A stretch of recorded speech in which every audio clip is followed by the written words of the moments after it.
First of all, welcome to the next or this month's BQ++ session. As you can see, this month's session is going to be a slightly different format in which we won't be using any slides.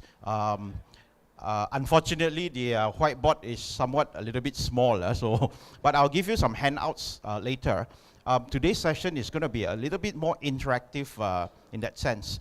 But before I actually begin, how many of you have actually watched or know of the war movies of the Romance of the Three Kingdoms or the Battle of the Red Cliff? You know, how many of you have actually seen this type of epic war movies? You know, some of you may know that I'm a big fan of all these epic war movies, and one of the things which I really like about it is really not so much of the theatrical extravaganza, you know, that kind of thing. It's very much more of the strategies involved in it, you know. So I really fancy this kind of shows. And one of the scenes which I particularly like is when, you know, the two countries decided to go to war.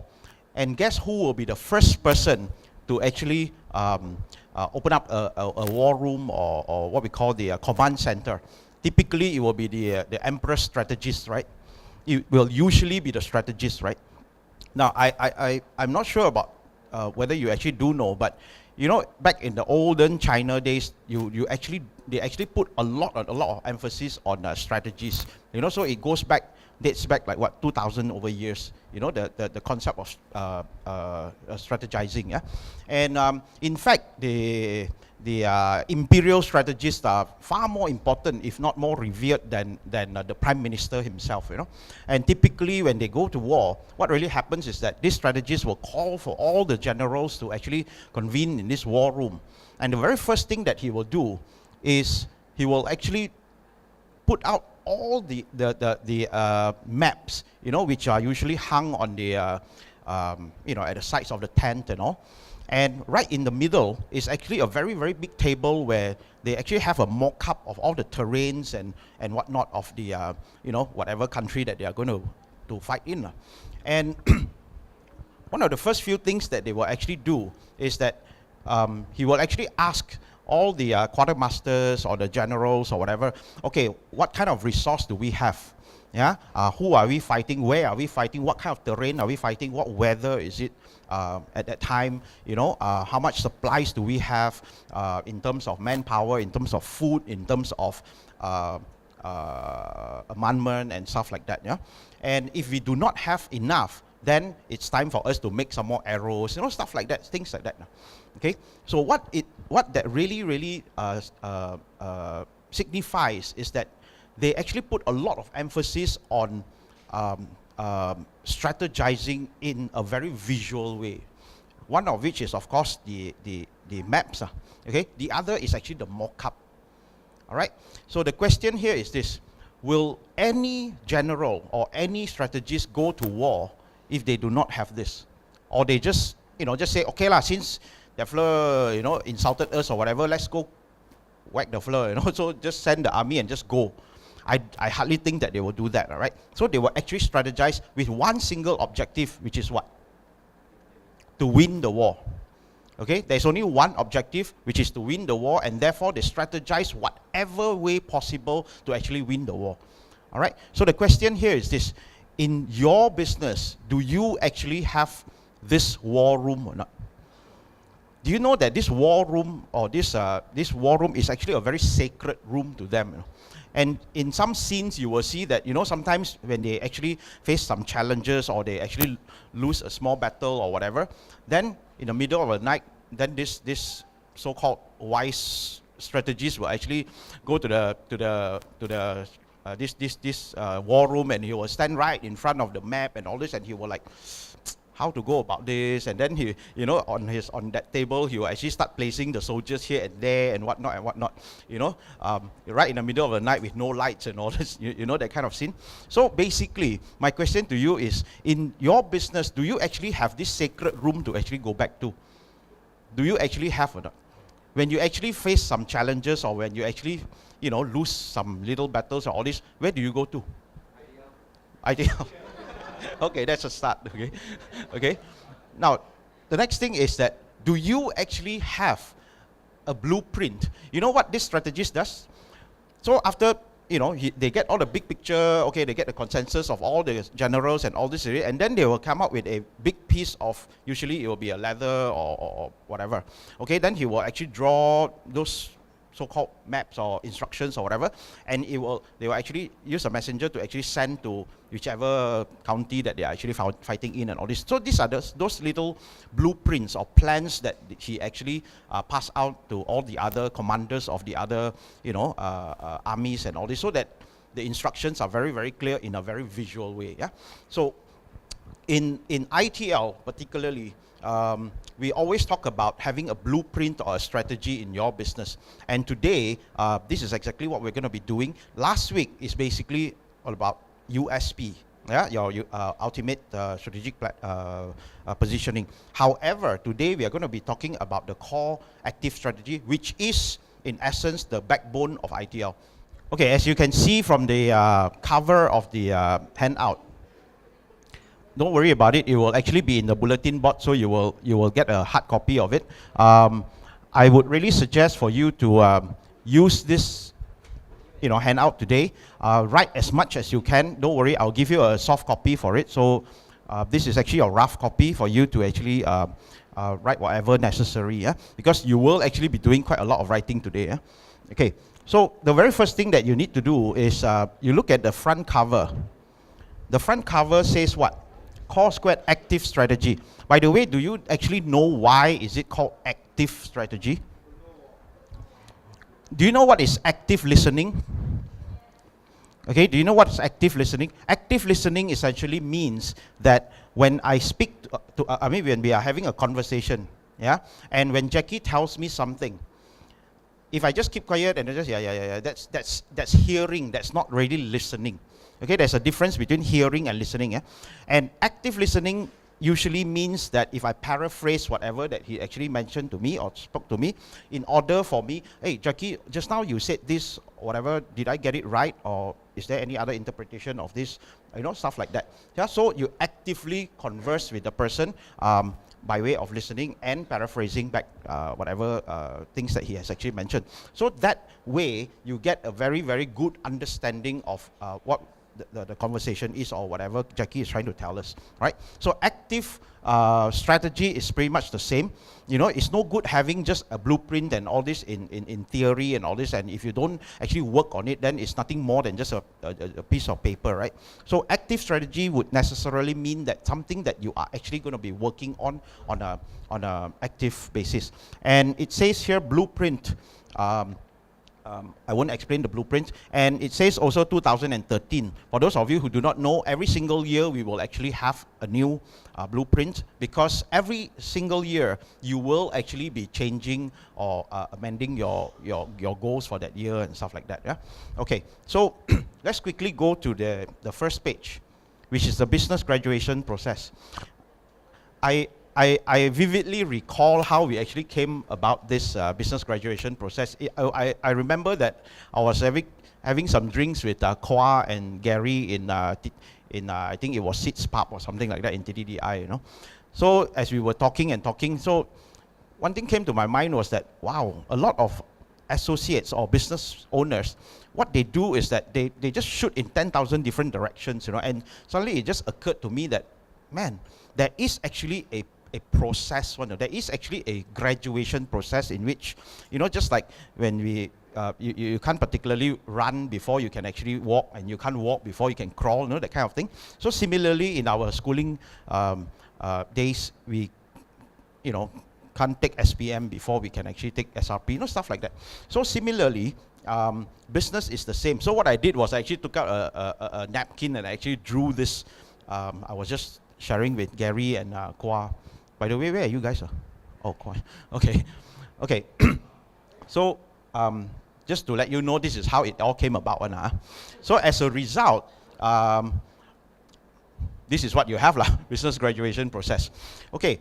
Now, it all starts with the bottom, which is the direction. Okay, now as in anything, whenever you want to start on any journey or whatever, you obviously need to know your bearings, you obviously need to know your direction.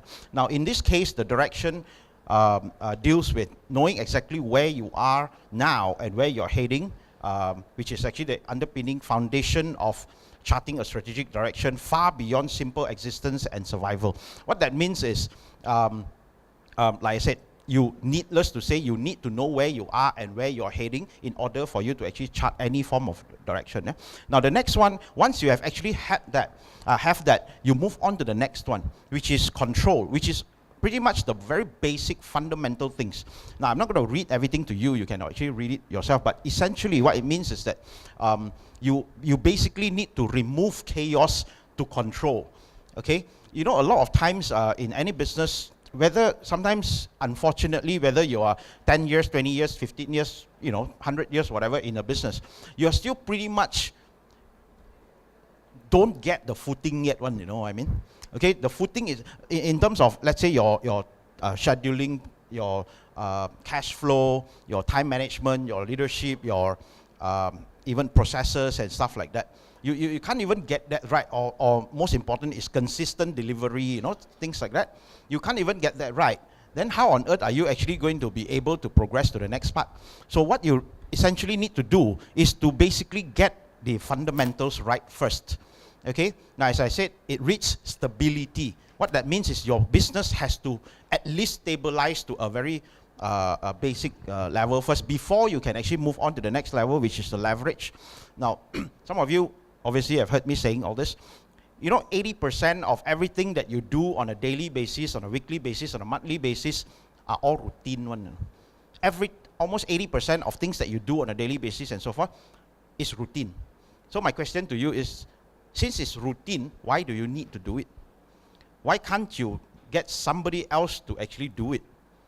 Okay, so leverage basically deals with systematizing your business. Okay, but remember, before you can actually start systematizing, you need to obviously have a basic control of your company or business first. Yeah. So after leverage, you move on to team. Now, guess what, guys? Whatever systems that you're going to be having, dealing with the leverage part of it, whatever systems that you have, somebody will have to do it, right? Okay. Otherwise, you are not going to be running the systems. Then it wouldn't be called a system already. Somebody would need to run a system, and therefore you obviously need a team to actually run a system. Now again, remember that if you do not have a team, how are you going to run the system? Okay, so after team, or rather in terms of the team, after team is actually growth. Growth is basically a synergy between an integrated system of profitability and an effective team that runs it. The outcome presents you with a diversity of options for expansion. Now, once you have reached the growth part, this is where you are presented with a lot of options for you to expand and stuff like that, in which you will move on to the next one, which is actually the freedom. Now, this is quite interesting when we ask any entrepreneur, where exactly do you think you are in this chart? Where do you think you are? Some will say, oh, I'm in the control part, some will say I'm in the growth part, some will say I'm in the direction part, whatever. Okay? The real answer is that you are everywhere. That's the real answer. The real answer is that you're everywhere.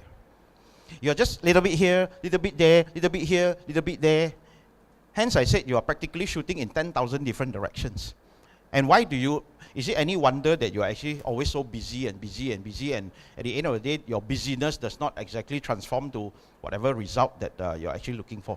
So the question here is, what exactly is your agenda? Now, if you notice, I actually changed it to your agenda as an ITL entrepreneur. Okay, so this is predominantly, or rather generally workable for every entrepreneur, but particularly the agenda for an ITL entrepreneur is to build a system of exponential growth and profitability absent you in it. What that really means is that if you really want to do business, let's not go on a linear way. Linear way means, okay lah, you grow by 5% or 1% every year, consistently for the next 10 years, whatever. That's very linear, So in the next 10 years, accumulatively you would have grown probably 10% only. Let's go exponential. Okay, let's go exponential, in which you grow by 50%, 100%, 200%, 1,000% even. Yeah, that's what is called exponential. However, what you really need to do is to have a system of profitability in order for you to achieve that. Yeah? Absent you in it means essentially is that if you, I hardly think that any one of us, let me rephrase that, I hardly think that a lot of entrepreneurs can actually take probably 6 months or a year off for a vacation without worrying whether the business is still going to be around or not when they come back, right? Typically, it will be like, okay, 1 week or so, then you will call your staff lah, hey, how you know? Let alone 1 month, let alone 6 months, let alone 1 year. But once you have actually reached a stage where you achieve freedom, in which you already have a system and whatnot, then you can actually go off for 6 months on a holiday and all this without worrying whether your business is not going to be there or not. Okay, so what we are in ITL, you are actually working towards that. Okay, now if you notice on the right side, there is actually some perforated boxes, and if you juxtapose it beside this thing, you will actually notice that there are brackets, and the first one is actually called cost. Now, if obviously you will notice that CORE is an acronym which stands for something, right? C is basically cost, O is operative, R is revenue, E is exploration. Now this is a slight variation from the version 1 of CORE2. Yeah? I won't really go into all this, but you go back and just read through this graduation process, and you'll pretty much get the idea. Let's turn to the next page. This will give you a bird's eye view of what the core strategy is. Okay, just a quick outline for you. Now it's important for you to actually read this. The CORE2 Active Strategy Blueprint is a deliberate and disciplined framework in mapping a strategic course towards rapid business growth and automation. Now that pretty much says it all already, what this is, right? Now, it is by design, yeah? It is by design, a purpose-driven and result-focused blueprint targeting 3 key areas. Now, before I go into the 3 key areas, you know what is the default assumption of business people? The default assumption of most business people is that in order for you to grow business, all you need to do is to grow your sales. If you grow your sales, automatically it means that you grow your business. That's the default thinking. That's the default assumption. Let me share with you that this is the furthest from the truth. If you do that, it's pretty much like pushing more water into leaky bucket. No? At the end of the day, what you will get is a flooded room. Because if you actually have a leaky bucket and you keep pushing a lot of water through this leaky bucket, what will happen? It will just leak, right? And at the end of the day, you actually have a very, very flooded room, and that's exactly what a lot of people are doing. So the very first thing that you need to do is actually to plug that leak. Okay, so this blueprint is basically has 3 key actions. The first one is to basically distill and streamline priorities, which makes the greatest difference. When I say priorities, it means things that really, really matters, and you don't have to do every single thing. You just do those things that matters. The second thing is the fulfillment and the execution of these priorities.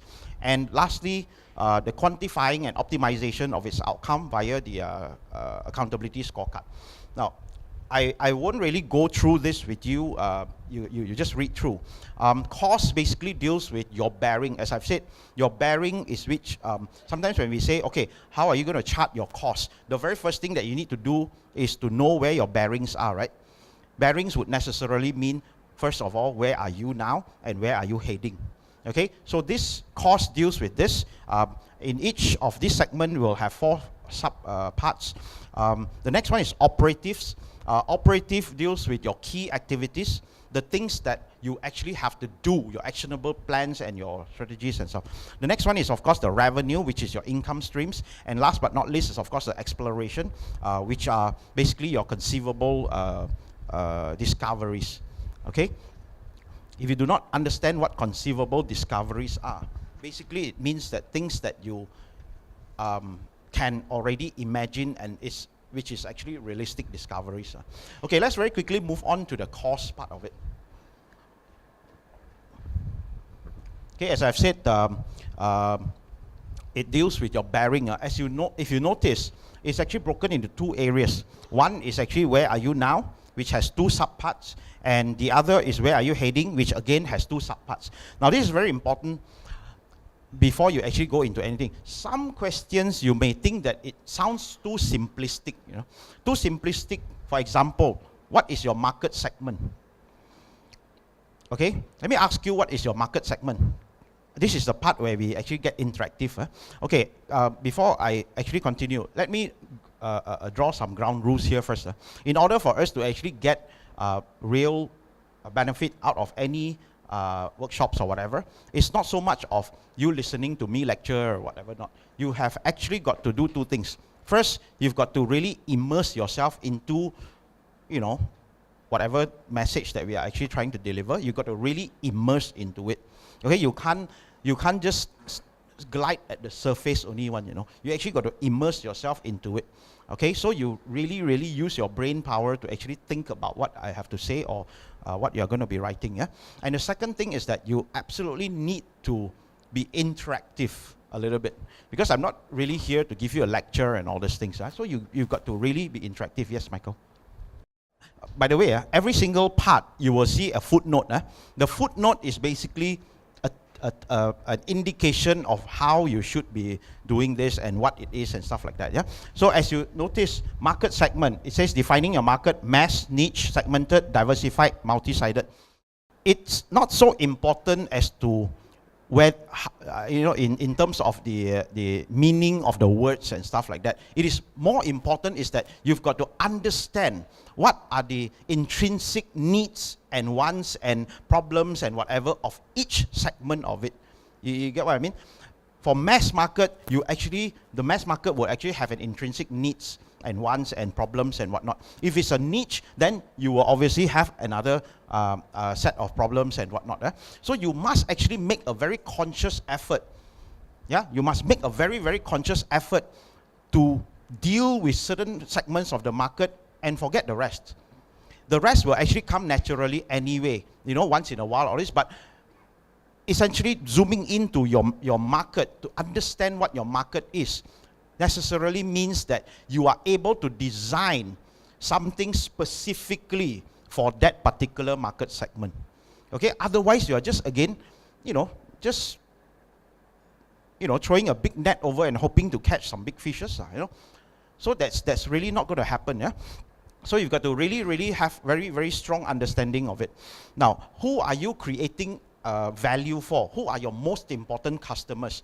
That you've got to understand. That you've got to start focusing into which market it is. Now, let me just quickly explain to you what all these markets are. Yeah? It will be great if you can actually look at it this way. Now, mass market basically covers pretty much the entire market. Okay, typically mass market will be those people who targets, like for example, consumer electronics. Okay, for example, say handphones, okay, or radios, stuff like that. Okay, obviously I can give you a zillion other examples, but you get what I mean, right? Those that anybody under the sun also can one. What's the interesting part is that most of you think that in your line of product or the product or services that you actually sell or whatever, anybody also can use one.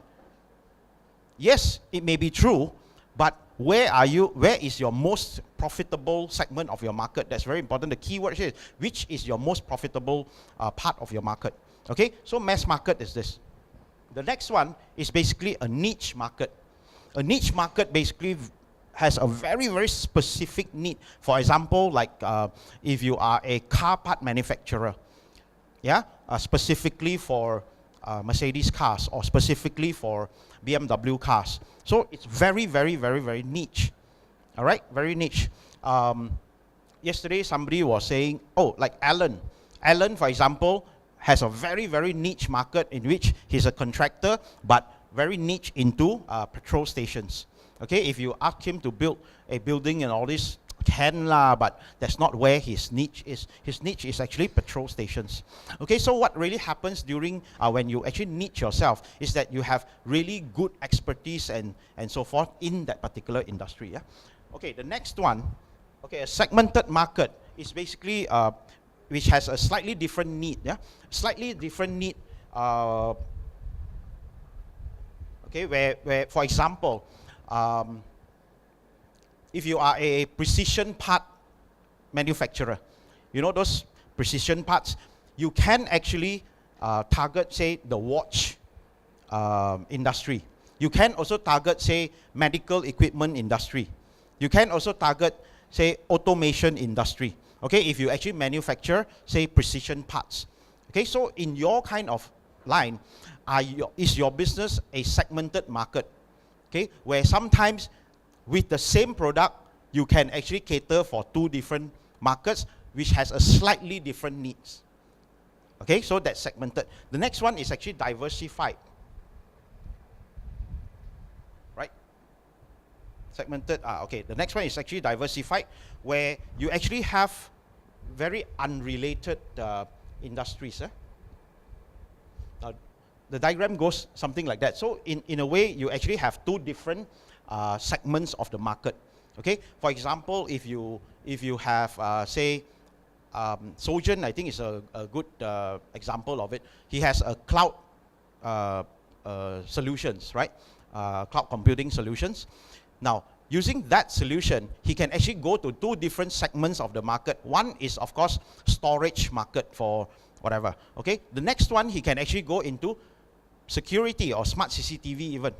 Okay, so with one particular solution, you can actually go into different segments of the market or multiple segments of the market. You get that? So you got to start to think, which are you? Okay. Hey, sorry lah, this is segmented lah. This is segmented. That means same product, slightly different market. Diversified is this. Okay, the next one is actually multi-sided. Okay, a multi-sided is basically like this. Like this. However, you actually serve as a conduit between these two. You actually serve as a conduit between these two. For example, if credit cards, what kind of market do they serve? They actually serve two different types of market, right? One is actually the users of credit card. The other is actually merchants, right? So this credit card facilitates these two, correct? Does that make sense? What about, like, say, newspapers? Newspapers targets what? Readers, right? What's the other one? Advertisers, right? So what do? They facilitate the relationship between these two. Does that make sense? So basically, it breaks down to 5 different segments of the market. One is, of course, niche. Mass, niche, segmented, diversified, and multi-sided.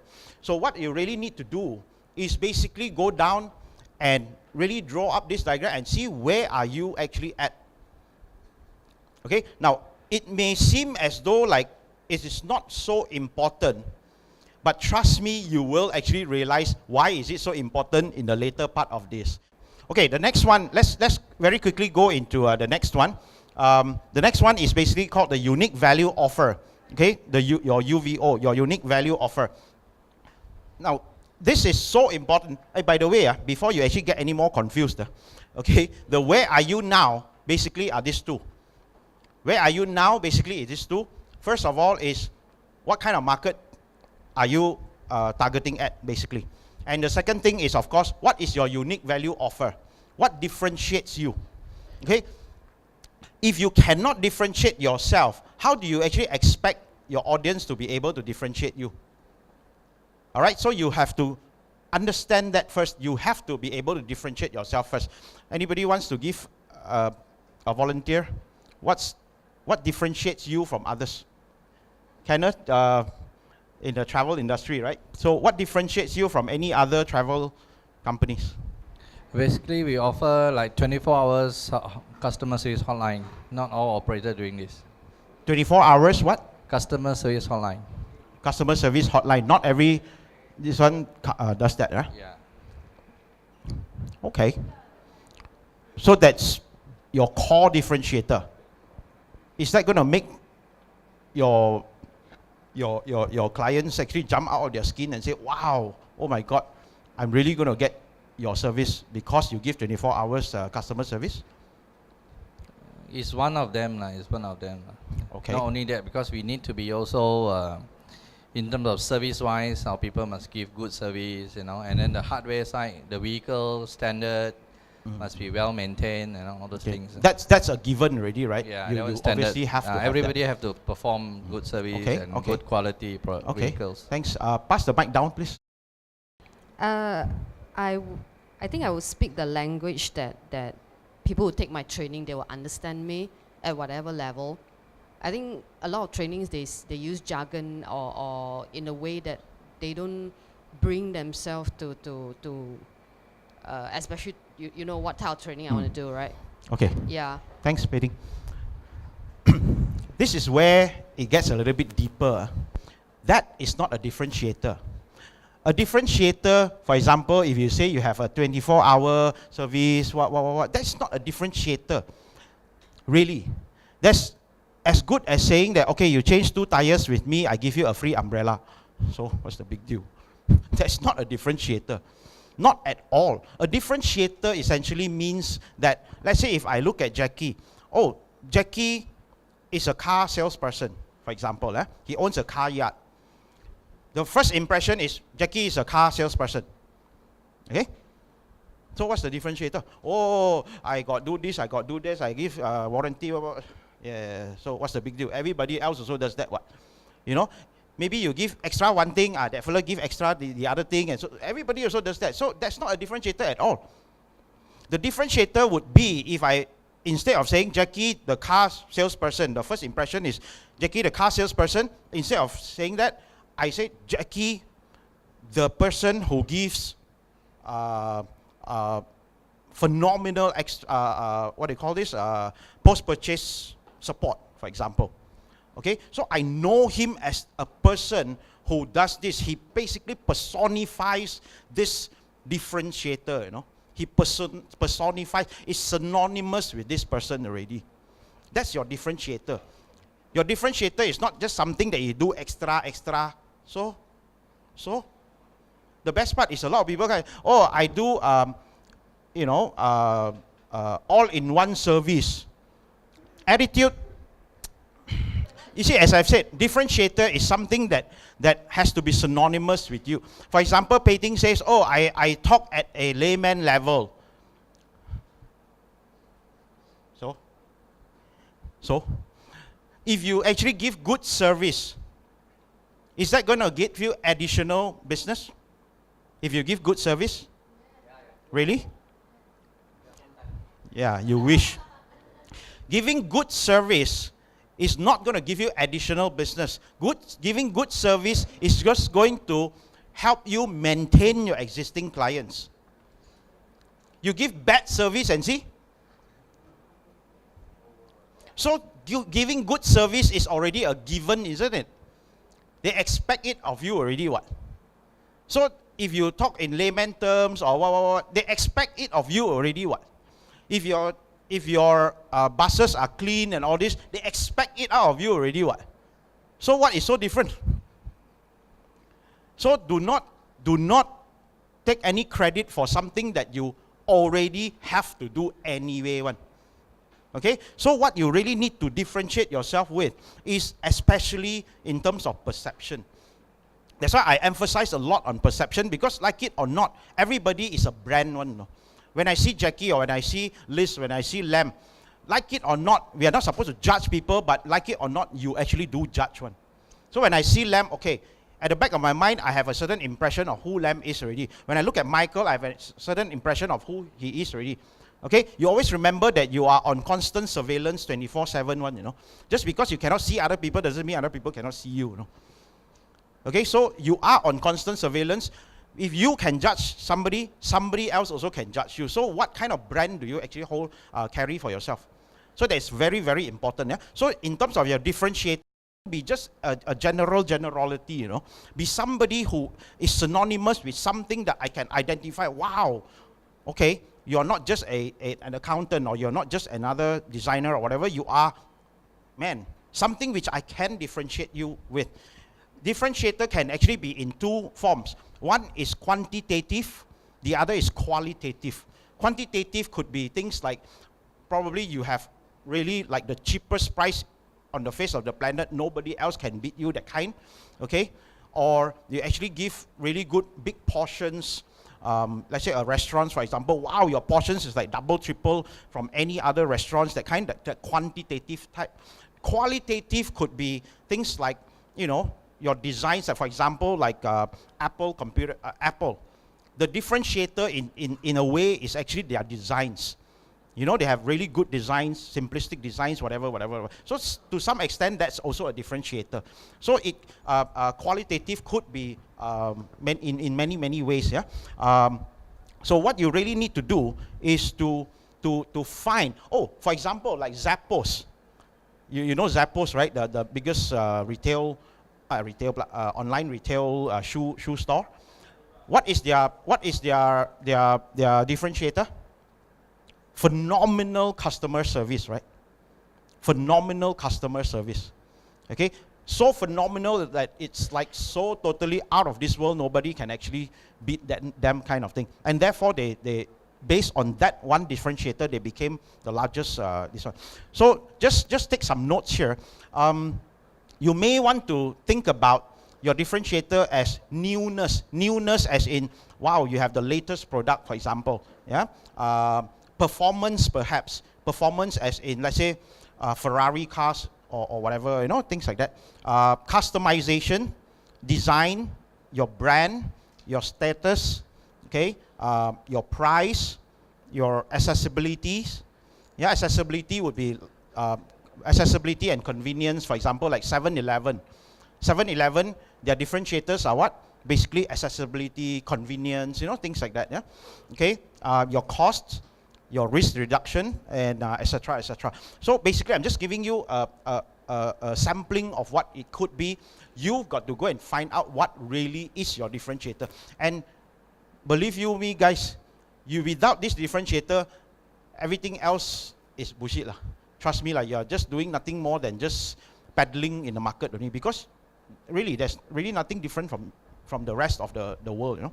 Okay, this is where it gets a little bit interesting. I'll have to spend a little bit of time here, okay, which is the USP. Okay, this is where you are heading. Remember just now the two parts that we were talking about. This is where are you now? So you got to know what is your market segment, which market are you targeting first and foremost, and what differentiates you. So once you have established that, okay, so that is where are you now. Okay, that's a fixed thing already. So the variable here is where are you heading now? Where are you heading next? Which is broken down into two things. One is your USP, your ultimate strategic positioning. This is obviously a condensation of last month's USP, right?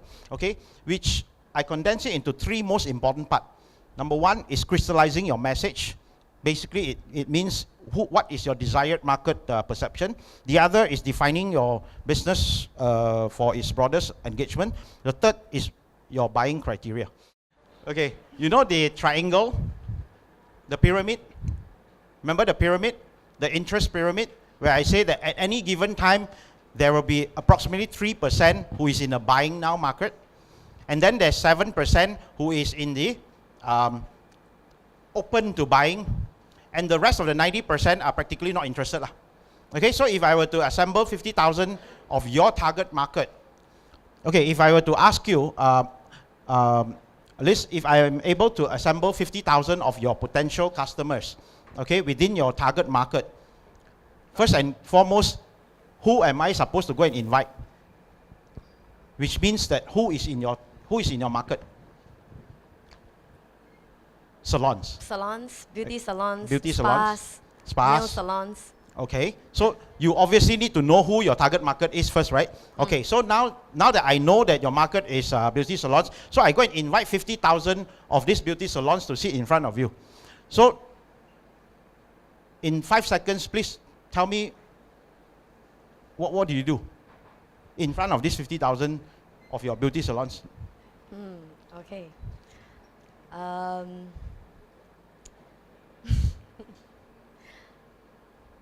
would say we are the best. No, what do you do? We are in the distribution of hair removal supply. Okay. And I forgot to mention to you, I did tell the 50,000 people that, you know, really you had to come, but you didn't have to stay. Which means that if you think that you are not interested or whatever, you can just feel free to walk away. Okay? So whatever that you have actually described earlier, essentially automatically eliminated the other 90% because they are not in the buying now category. Why? Because all these beauty salons may already have their suppliers. What? They may already have their suppliers, correct? Their existing suppliers, and to change is going to be a bit uncomfortable one, no? So, and furthermore, maybe they have a lot of stock left. So they are not in the buying now category. So what happens? 90% will walk away and that's it lah. So I susah go and get 50,000 people for you. In one snap of a finger, you eliminated 90% of it. Okay, so again, this is so important. Now, I don't know whether you actually went home to do your USP or not, but that's essentially what's going to happen. In the few groups that I actually did this group sessions, the best part is I'm still getting the same answer. You know? I'm still getting the same answer in spite of you supposedly watching the DVD and doing this thing. Why? Because possibly you just simply don't understand how this really works. Always remember that there are several things that you need to burn into your brains, which is number one, the pyramid. Whatever that you say, will it or will it not eliminate a big part of your market already? So why do you have to do that? Such a time waster, right? Okay, why don't you describe yourself in such a way that it engages a bigger one, a bigger market? Okay, so how do you do that? Thank you, Liz. How do you do that? Like, for example, I gave an, like the last time I did a session with Prudence. Prudence, where are you? Oh, okay, Prudence. So, question I asked Prudence, okay, Prudence, in the most basic form, what do you do? Oh, Prudence, okay, I am a virtual assistant. Okay, very good, virtual assistant. What is that? How do you go to the next level of description? The trick is to ask, okay, Prudence, being a virtual assistant, what is the benefit of engaging your services? So you ask questions like, what is the benefit of having this? Oh, the benefit is that I'm able to take away some of those boring duties, yeah, of the CEOs of the company or an entrepreneur. Those things that are routine, those things that are, you know, boring to them. So I'm able to take away this thing to do it more efficiently. Oh, that's very, very good. But is that enough? No. So what's the benefit of you taking away that boring job and whatnot? Oh, the benefit is that this entrepreneur is able to focus and concentrate on more productive things, which will make them more money. Oh, that's excellent. You know, so you can see from here, the very basic description means nothing one, you know. So when you ask the question, what is the benefit? Oh, the benefit is this. Suddenly you become a slightly different person already. Then you ask again, suddenly you become a slightly different person. And by the time you go to the next, the difference between the basic and this one, oh my God, it's like so totally out of the world already. Another example would be like Lee. So I asked Lee, what do you do? Oh, I'm a videographer. So what's the big deal? Oh, I tell your company stories. Wow. It's like penglipo lara like that, you know. So videographer tells story. Okay, so what's the benefit of it? Oh, the benefit is that perhaps I can actually put your marketing message or whatever into a more visual representation. Okay, that's going somewhere. By doing that, what is the benefit? Oh, the benefit is so that you are able to capture a larger attention or a longer attention span of your audience, as opposed to, let's say, a brochure. A brochure will give you an attention span of how long? By the way, do you know what's the attention span of normal human beings 10 years ago? Do you know? Yeah, you wish 20 minutes. The attention span is approximately 8 seconds. That was 10 years ago. Now, you know what's the attention span of a normal human being? 3 seconds. Do you know what's the attention span of a goldfish? 5 seconds. So which means that you have a lesser attention span of a goldfish, you know. And that's the truth. Okay, these are aggregated research again. Yeah? So these are all verifiable facts. So in other words, if you actually cannot capture the attention of an audience within the first 3 seconds, you are dead. Okay, so if you can actually have a more animated representation of your company, a more visual representation of your company, wouldn't that capture a longer attention span? And as a result, it will help you in your marketing efforts and so forth and so forth and so forth. So again, from videographer to somebody who does this, to somebody who does this and does this, all of a sudden, when you condense all this, wow, your description of your company is like, or what you do is like amazing, you know. You're no longer just another videographer. So what's the big deal? So what you really want to do is to give a benefit. And one of my favorite ones was yesterday, we had a session. Ray, where are you, Ray? Like Ray, as you know, Ray is going to be opening up some Yong Tau Fu restaurants and all this. So when I asked, okay, what's the big deal? You know, how would you describe yourself in a very crystallized way, okay, as in your Yong Tau Fu business? I mean, how many other ways, how many more ways can you actually describe a Yong Tau Fu? Yong Tau Fu ma Yong Tau Fu lo, how some more? Correct or not? So when I buy or when I go to his restaurant, is it just to eat the Yong Tau Fu? There are so many other Yong Tau Fu stores out there, what? Ampang Yong Tau Fu lah, God knows what more famous than his what. So what is such a big deal about his Yong Tau Fu? So you see, the buying criteria is such that I'm not going to go there and eat the Yong Tau Fu, you know. So you've got to do something very, very different. And what do you come up with, Ray? Would you mind sharing quick? Okay, what actually differentiates us from the others Yong Tau Fu store is the number of experience. Okay, how we come up with your crystallized message? Yeah, okay. Slogan is this: 40 over years of real Hakka heritage in every bite. Okay. Right, and that is from Gary. He's helping me with the branding. Okay, very good, very good. No, seriously, when I heard that, I was like, wow. What? Okay, never mind, brother. I'm just trying to make a point here. I got it. Okay. Now, that's really, really very good. You know why? Because I'm not here to go and eat Yong Tau Fu, no. Yong Tau Fu, you have to understand, first and foremost, Yong Tau Fu is a food which originates approximately, during the 50s, 60s, thereabouts. And people are very heritage-bound, people are very nostalgic one, no, basically. So what you can do is that when you shift your buying criteria of this Yong Tau Fu, instead of just Yong Tau Fu, you are actually experiencing a heritage of more than 40 years, a heritage. And to add on to it is that when you actually set up your stores, okay, go get the plates, you know, those steel plates we were discussing, the steel plates which dates back back to the 50s, 60s. You can actually get that from all the old towns, the Penang, all the old streets and all this, and it's cheap like hell, you know. Okay, and your setup of your tables, your chairs and whatnot, you go and, you know, have those wooden bangku, you know, that kind of thing. And then your entire environment needs to be 50-ish, 60-ish kind of environment. So when I walk into your Yong Tau Fu store, I actually buy the experience. I buy the heritage.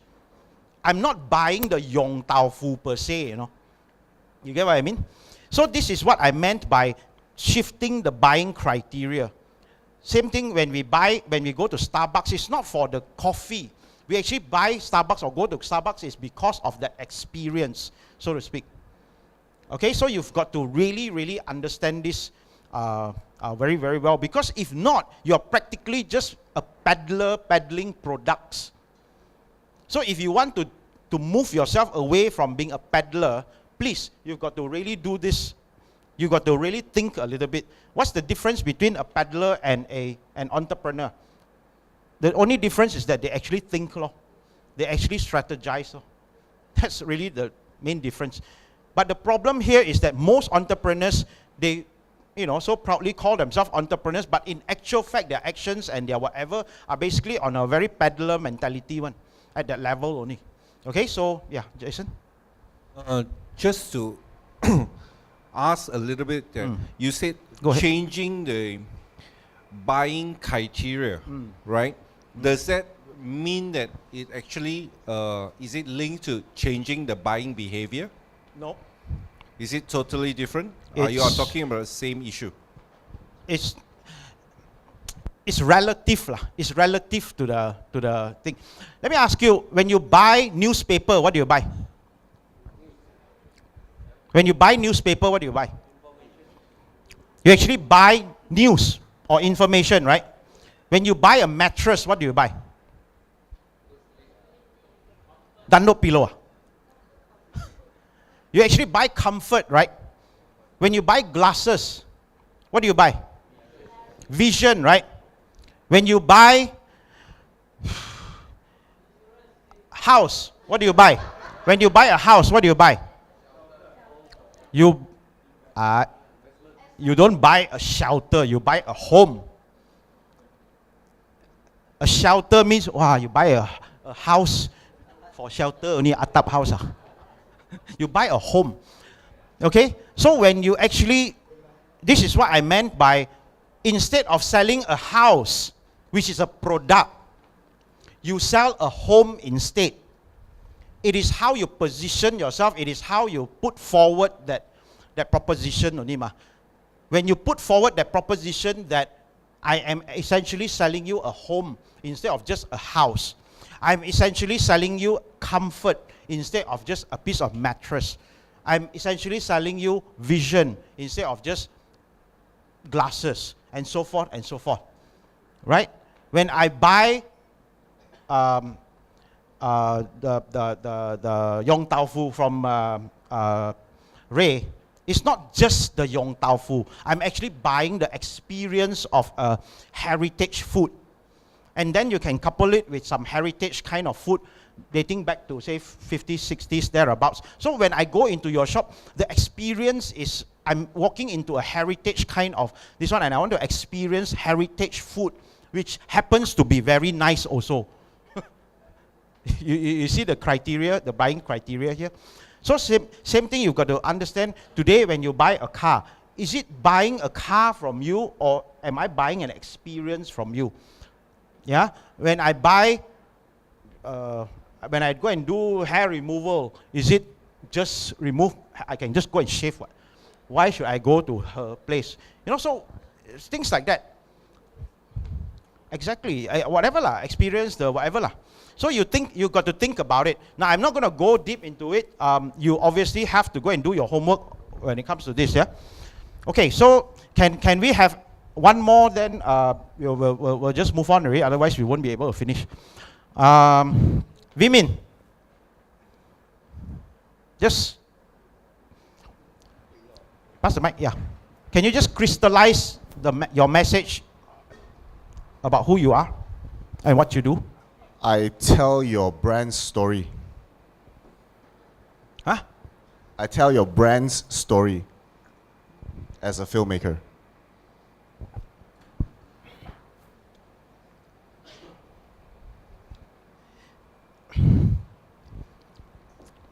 It doesn't make me jump with excitement. Goosebump doesn't come out, right?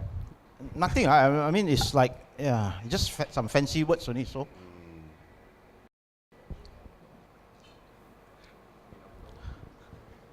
So the thing is, so how do you do that? How are you going to do that? You see, when I put you into a situation like this, How do you do that? Scratching head is not going to help you, no, seriously. I just gave you the answer just now. Thank you so much, Vimin. I just gave you the answer. Basic, expanded, broadest description. Okay? Then you crystallize it. Yesterday we did one with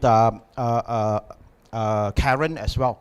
So Karen, I said, okay, you list down all those things that are different from you, from any other car workshop. Wow, she listed so many. Okay, now that we have so many, can we slowly start to condense it and crystallize it in probably 1 or 2 sentences? Whether you are going to use it as a slogan or not, that's irrelevant, but at least in your mindset, you have got to be able to crystallize that message one. Why? If you cannot do that, then again, like I said, what's the difference between you and a peddler? What's the difference? And don't ever say things like, oh, for example, I'm just an accountant. How many other ways can I do that? How many other ways can I describe it? No. Even a Yong Tau Fu, how many other ways can you describe a Yong Tau Fu? But shift the buying criteria. Now, in order for you to do that, obviously, you need to go through some process of thinking, right? You've got to go through some process of condensation of what you do. Okay, I mean, you see, the important part is, as long as your chain of thoughts is in the right direction, that's a start lah. Okay, that's a start. The next thing you need to do is to, again, crystallize it, and crystallize it. Okay, yes, you know, that's why. Were you guys trying to get me drunk or what? Who bought that? Okay, thanks, just. Okay, anyway, that's why when I call for a group session, it will be so much more, so beneficial, and we can actually sit down together and we really go through really deep into how we actually go, so we can actually come up with really great solutions one, you know. And it's not good enough to have one-to-one with me, no. You must have at least 6 or 7 of you guys or whatever, so that we are able to get a bigger perspective of things, you know. Yeah, so when we do that, really a lot of good will come out of it one. So please be a little bit more proactive in that sense. Okay, let's move on. I think we won't really waste too much time on this. Yeah. Okay, the next part of where are we heading is end of the year target. Okay, end of year target will have 2 portions. Number 1 is, of course, your financial target. That is again something which is again by default lah. Your financial target. Okay, this year now I'm doing ringgit 1 million. Next year, by end of this year, last year I did 1 million. This year I want to do 2 million, whatever. So write down that financial target. And what's your operational or infrastructural target? As in, okay, I want to grow to have 6 branches instead of just 2, or I want to have a bigger premise or whatever lah, operational, whatever. So that one you have to go back and write it yourself. You have to actually be very specific to the dot one, you know, which is by 31st of December 2013, what do you want to achieve? Because if you do not have the final number or the final vision of what you want to achieve 31st, you can forget about it. You can completely forget about it. Some of you may have heard me saying this. If I were to give you, Melvin, if I were to give you a gun right now and I say, shoot, what's the first question you ask me? Shoot where, right? Shoot where or shoot where or what, right? So I just say shoot lah. Shoot where? Shoot what? Aiya, just shoot lah. At the end you shoot yourself lah. Don't shoot me lah. Shoot yourself. So yeah. So, but if I were to say, hey, Melvin, shoot the aircon. Even if your aiming is so terrible, so tarak pun you kena at the side ma. You know what I mean? But at least you have some form of direction. You know where you're heading, you know. So this is very important when you do this exercise. So 2 parts. Where are you now? Where are you heading? Okay, so go through this. Let's turn to the next one, which is obviously the main part of your whole entire operations. Now, I call it the operative, which is your key activities. Your key activities has 4 parts. 1, systems, human resource, relationships, and accelerators. Now, guys, in consideration of the complexity of a business, regardless of whether you are small or big or multinational, whatever, the principles are pretty much the same. And what I've done is actually I've condensed it into some of the most critical priorities. All you have to do is you go through this blueprint, whatever that is there, you just do it. You will actually cover pretty much everything that matters already. Okay, the rest will actually fall into its rightful places. So systems, human resource, relationships, and accelerators. Now, if you actually notice these 4 things, and if you go to the first page, you will see the business graduation process. The systems deals with the control part of it. The human resource deals with the leverage part. The human resource and relationships deals with the leverage and team part. And finally, the accelerators deals with the growth part. Yeah? The growth part is actually a overlap with the revenue later. Okay, very quickly. Systems. Almost every one of you would have heard me saying this before. An entrepreneur must, shall I say, an entrepreneur should not be running a business or should not be running the business. Entrepreneurs should not be running the business. Systems runs the business. People runs systems. You lead people. Did you get that? Yeah? Entrepreneurs should not be running the business. Systems runs the business. People run systems. And you as the business owner lead the people. Okay, so with that, you pretty much know why you should be having a system, right? Now, systems are basically things that you do once and you benefit forever one. Systems sometimes, the problem with most people who do not want to come up with systems is because, ayo, so hard to come up with a system, or I don't know how to, or whatever. But whatever the case, whether it's don't know how to or whatever, you just absolutely need to do it. You do it once and you benefit forever. Okay, please find something that you can actually do. Oh, by the way, yesterday, Karen, as you know, owns 4 workshops, right? 4 very, very big workshops. So somebody was asking her, hey, Karen, wow, you're quite amazing. One lady like that, you are able to manage so many. How do you actually manage this? And she's actually in the midst of opening another couple of more, in Bangi, in Seremban, in a few other places. All this. So somebody was asking her, wow, how do you actually do it?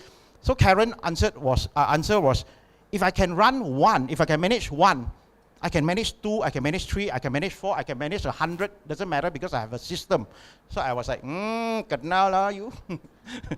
Seriously, because which is absolutely the truth, right? When you have one and you have built a system, you can now duplicate it, because you have a system to do it. What? But if you do not have a system, you want to run one also like, ayo, my God. And that's how you progress. Because you do it once, you benefit forever, and not just that, you become a lot more efficient. You'll become a lot more efficient and effective, and you're able to duplicate it over and over and over again. Okay? And another good thing, the benefit of it is that in terms of functionality, where you reduce a lot of mistakes, you eliminate or reduce a lot of double work and mistakes and whatnot. So why don't you do that? And by the way, systems does not necessarily mean, wow, very big systems. No, not at all. All those little things, your processes, your delegations, all those little things. Remember I said 80% of things that you do on a daily basis is a routine one, So these are the little ones that you need to systematize. Okay? Some of you may have heard me saying this.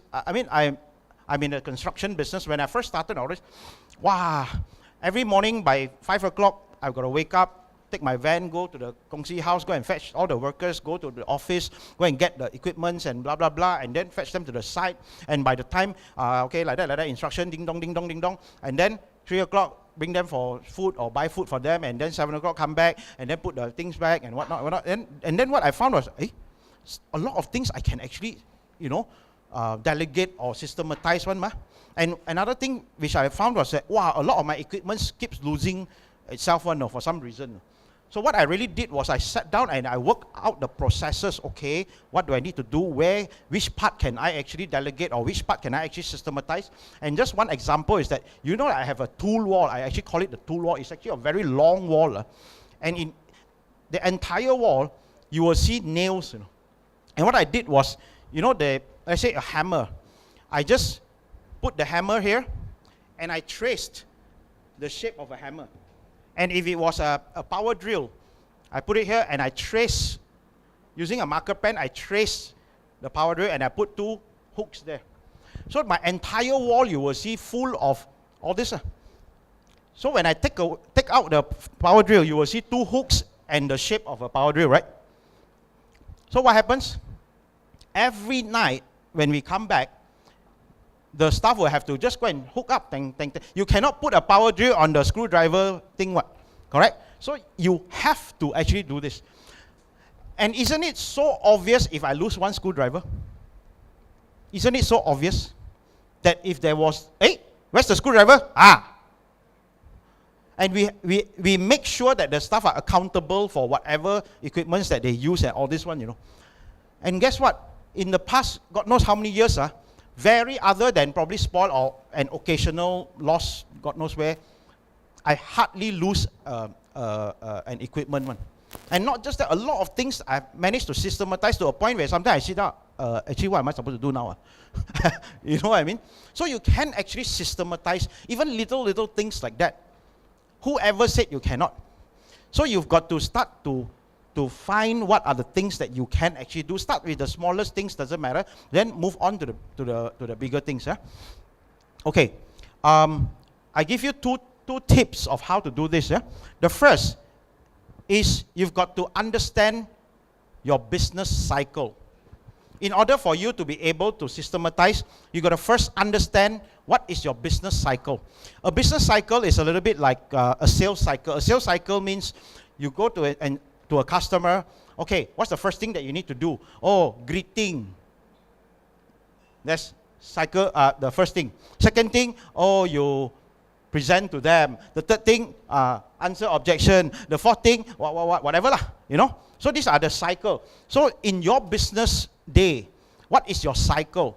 So what I did during my early days was that, okay, I sat down and said, okay, first thing is early morning, what do I have to do? Second thing, what do I have to do? What do I have to do? What do I do? Okay, which of it can I delegate or systematize? Or whatever? So you got to understand what is your business cycle. Okay, and then you move to bigger things like, okay, what is your interaction cycle with your customers? Blah, blah, blah. So you slowly lah. So it starts with your daily business cycle and you move on. A lot of things you can actually free up on if you really concentrate on it. The second thing is you need to know what is your organizational setup. Organizational setup would mean that, let's say, like an operational hierarchy like that lah. Like from the MD to the secretary, to the VP and the what and the what and the what and the what and the what. But what if you are actually a one-man organization? Does that mean that you do not have an organizational structure? No, because the only difference is that you are doing everything. But if you actually were to draw out the chart, you will still see that there is a necessity to have that chart one, right? The only difference is who is doing it only. For bigger companies, you have different people doing it. For smaller companies, you have you doing it, everything. So how do you actually delegate or systematize or outsource or whatever? Which part is it that you don't want to do? For example, you see LAM would be a very good so-called testament. Like for me, one of the things I absolutely hate to do is accounts, taxation, accounts. My brain is limited to those things that are productive only one. Those things that I really don't like or not productive, no. I don't even want to put in my brain one. I don't have enough RAM or storage. So what I do, like accounts, I say, no, I don't want to know. I give you everything, or all I have to do is I have a shoebox, literally I have a shoebox. Every time there is a receipt, whatever, invoice, I just dump into the shoebox. I just dump into the shoebox. Then suddenly one Friday, every time let me say, hey, VK, I need your receipts. Okay. So I go home, I just take a big plastic bag, I take the shoebox. So I give him in plastic bag. I'm not kidding you, literally one. So after that, let me say, like that. I don't want to know lah. You just do lah. My objective is like this. Okay, the rest all I don't want to know. So every time he give me the form to sign, so many. I buy S&P also not so many things. But whatever the case, then shock. The income tax can give me check some more. Good. You know what I mean? So I don't know. Honestly, I really have no idea in terms of taxation I have no idea, absolutely no idea one. So you ask me to go do e-filing, forget it, man. No, you count it, please. So that is the benefit of outsourcing things that you really don't like or don't want to do, whatever, so that you focus on more productive things to do, correct or not? Things like that, you have the expert to do, give it to them. So things like, all those little things, go to bank and the bank in check, you do. It's really waste time one, no? So you focus on more productive things, Okay, so anyway, that's in terms of systems. Human resource. A lot of problems, so-called challenge, in most companies is always human resource. Every time also we hear, I need staff my staff run away my this my staff lousy my this my that. There are 3 parts only: recruitment, retention, training. In terms of recruitment, one advice to you please don't look so desperate, can or not? When you advertise in a newspaper or whatever, when they can't interview, trust me, why we always say it's a employees market instead of an employers market. It's because the employers are so, okay, cannot use profanities. The employers are so desperate, and that results in the employees, okay since you're so desperate, I can demand heaven and earth and whatnot. Don't be so desperate. Why, I tell you? It will be so much worse if you employ I'm sorry to say an idiot. And what's even worse is you go and motivate that idiot some more. And then you will have a motivated idiot running around. That's even worse. And you will end up spending a lot of time training the fella don't know what, and cleaning up after the person and this and that, and whatever he earns for you also not enough for you to go and buy medicine to eat Serious one. So what is the point of getting somebody who is, like I said, an idiot? What you really need to do is to attract superstars. You really need to attract superstars. But here's the $1 million question. Will superstars work for you or not? If you are just a motivated idiot also. So the first thing is, always ask yourself, whose fault is it? Is it their fault or is it your fault? Okay? If you want to attract good people, you've got to be better. If you are just like that, only your mentality is like, alamak, so shallow one. You expect to get superstars work for you. You wish, you hope. Seriously. Positive thinking is not going to get you anywhere. You are positive thinking that you will get good people. You wish, no. Even if they come after 2 months, 1 month, cabut already. So if you have a very high turnover, first person to suspect is yourself. Why is it that you are not able to retain this person? Why? Then typically you would think that, maybe I didn't pay him enough. If I pay peanuts, I get monkeys and all this. That's not true. A lot of people are not motivated by just money. Yes, it's important, but it is not the most important thing. The most important thing is that they need to know that with, being in your team, they are able to progress somewhere. They have a sense of belonging. They have a common mission to actually achieve, blah, blah, blah, blah, blah, blah, that kind of thing. So you absolutely have to look at yourself first. So in terms of recruitment, it is almost always your fault. Almost always, I'm not saying all the time, almost always your fault. If you are not able to retain, it's usually your fault. And over and above that, how are you going to, you know, how do you say, on a longer term basis, you need to have continuous education. You need to train these people. You need to train these people. One of the very common thing which I always get is that, hey, I train so hard, teach them all the skills, then suddenly they go off and learn and open their own shop. Yes, that could happen. That could happen. But because you think that could happen, so you don't do it. That's not true. You know how I do it? I preempt and I anticipate.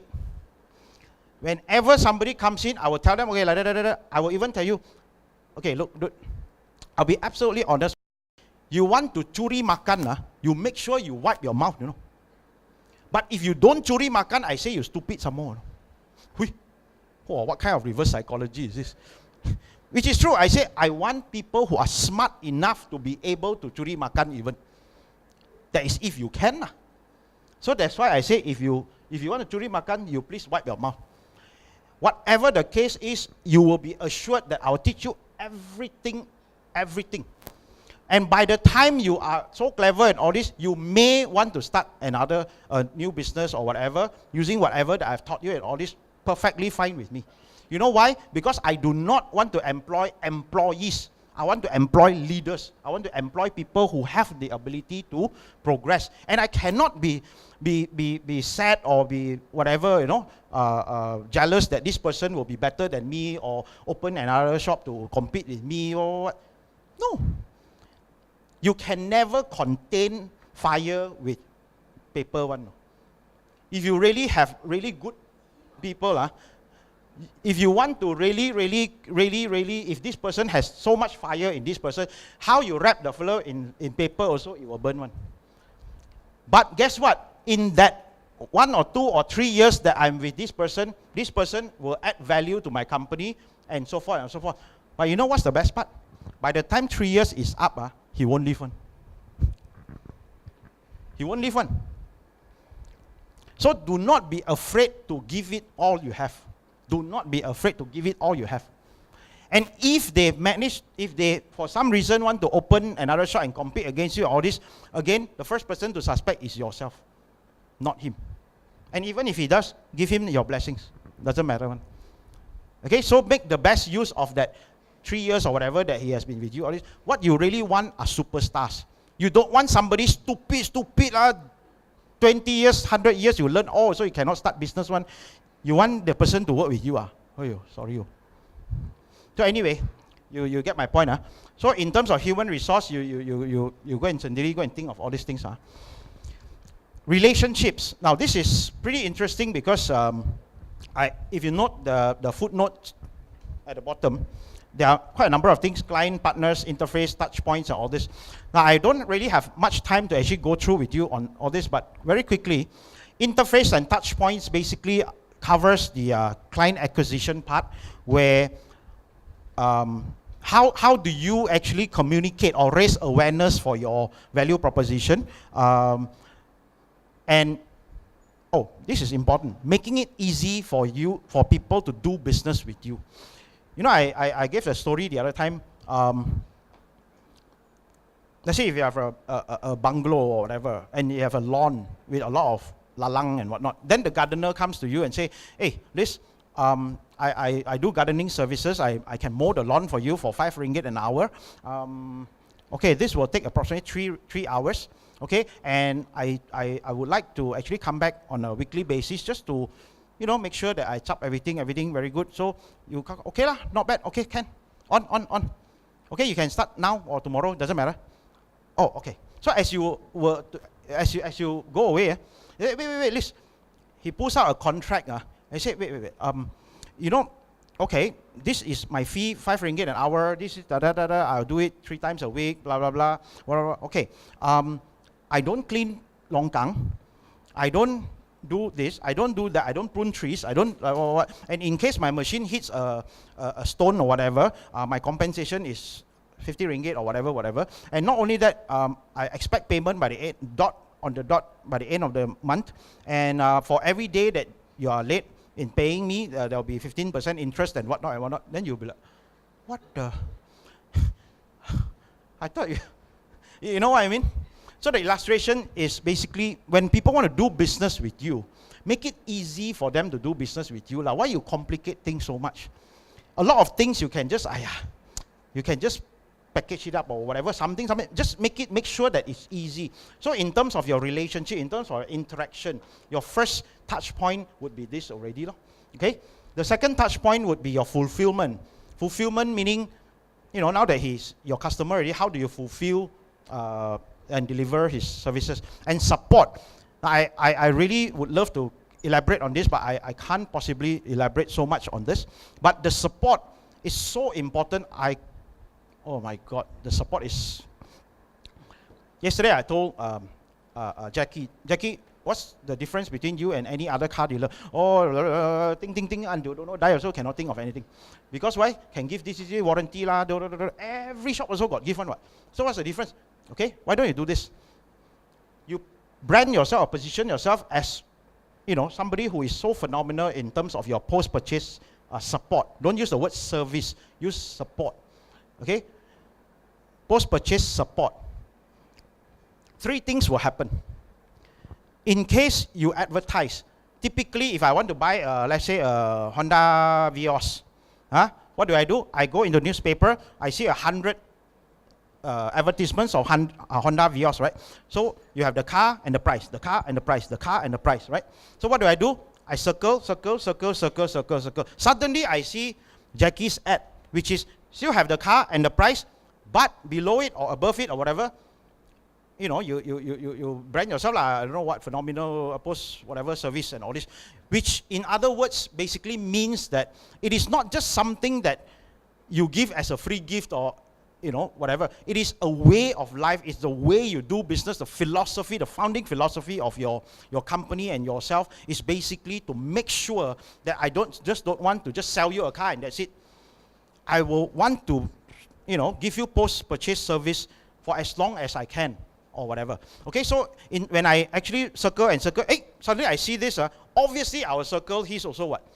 Because he's the only one who gives me after sales service. Okay, cool. So I circle. So I call Jackie. Jackie, I would like to buy a Honda Vios. Okay, why don't you just come to my shop? Okay, so I goes to his shop. And Jackie goes on to say, the car is the spec. But you know what, Mr. Tan or whatever, I really want to emphasize one thing, is that if you buy a car from us, you can really be assured that, over and above the warranty, 1 month warranty that I give you and all this, you can be really assured that I will actually give you really good support in terms of post-purchase support and all this anytime, blah, blah, blah, blah. So you go on with this conversation. Even if this buyer wants to go and compare prices, so he goes to another 5 shops. If the car is pretty much the same, whatever, don't you think I will, at the end of the day, still come back to him? Because why? Ultimately, I still think that he really gives good support, right? Okay, so that's the second thing. The third thing is this. 1 year later, so Jackie says, hey, so how do I do this support? I'm very busy. I said, no. What makes you think that you need to do a lot of things? Sometimes you can systematize. You go and get your clerk, whatever. Go and get your database of your clients. Every 2-3 weeks, you just give a message. Hey, hi, how are you? Is there any questions that you would like to ask about your car? Is there any other thing that I can support you with or whatever? Just like that. Sometimes even standard stuff. You ask your staff every 2-3 weeks, you just send one SMS. 2-3 weeks, send one WhatsApp or whatever. Birthdays or whatever, send a card or whatever lah. Can you imagine 1 year later? Let's say if I bought a car from him 1 year ago, and I'm sitting with 20 of my friends drinking happily and all this, suddenly, I got a message from Jackie, Wow, with how are you, whatever, is there any questions that I can support you with? You know what I would do? Hey, guys, you see my car dealer, I bought a Vios from him 1 year ago. And every other month or whatever, he still liaise with me and so forth and so forth. Your car dealer got like that or not? What do you think the 20 people will be thinking? Wow, amazing, man, right? And suddenly Melvin will say, hey, Jackie, why don't you give me the car dealer's price? My sister wants to buy a car, or is in the market to buy a car. And somebody else will say, hey, give me. I also looking into buying a car. I think this is really, really good. Isn't that his differentiator already? So 3 things will happen. Number 1 is it differentiates him. Number 2 is that it really helps him in his conversion ratio, right? In his conversion ratio. Number 3 is that he will generate automatically a lot of referrals and a lot of business automatically one. So can you imagine the power of support? So please don't go and sell somebody something already and that's it already. Bye bye. No, please. And in your ad, don't go and put things like guaranteed after sales service. It almost sounds like I give you a free umbrella lah. It almost sounds like that, no? So you got to word it in a nice way, which means that, you know, it's a way of life or it's a way you do business. So that's the in terms of communication. Then retention, referrals. Okay, so we won't go into that. Yeah? Okay, very quickly, accelerators now. 2 things, marketing and financial. Now this part, you bear with me a little bit because this is pretty important. As I've said, every business is a marketing business. Business has only 2 basic functions. The first function is innovation. The other is marketing. The rest of it are basically expenses. So we will deal with marketing.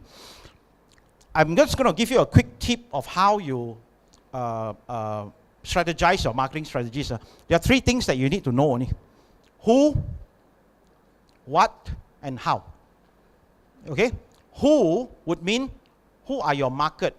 Who are you talking to? Who is your audience? Okay? You need to know in terms of your industry trends, in terms of your competitors. Basically, it falls under the who part. Okay? Who.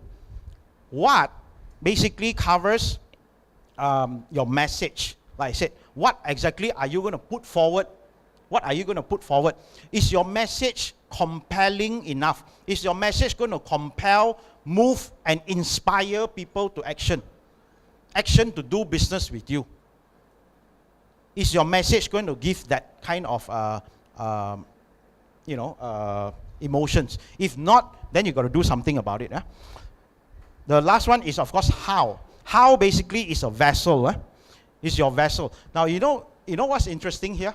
A lot of people basically gambles very, very, very heavily on one stream of income only. Most entrepreneurs gamble very heavily on one stream of income, which is what? Direct sales. Do you know that there are so many other streams of income? Like, for example, your online procurement. Yeah? Business that comes from your website or your blog or your Facebook or whatever. Telemarketing perhaps. Advertisements perhaps. Direct mails perhaps. Joint ventures perhaps. Outsourcing, channel marketing perhaps. So many channels, no, but you only deal with one. By default, you only know of one, which is direct sales. I go and sell. There's so many other ways. Yesterday, again, we were having this session. So I told Karen, you have 4 outlets, you have this. How do you get customers? Oh, they walk in, they get a lot of referrals and all this. What if I can tell you this? What if,